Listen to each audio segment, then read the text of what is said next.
Qala 2026 very powerful. Uzokwenza njani ngo-2026?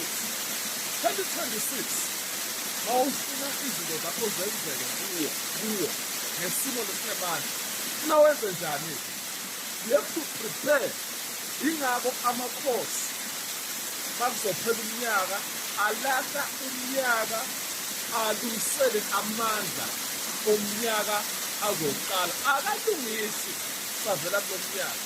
Mawumuntu othi mine 2026 ngifuna vele kwenza izinto ngelizinga lelinemandla izinto zami zenzeke.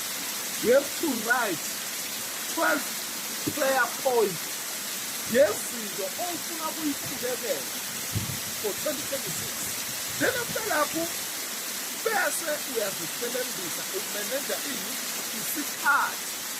Emva kwalapho soreza i-altar. Wenzani lapha altar?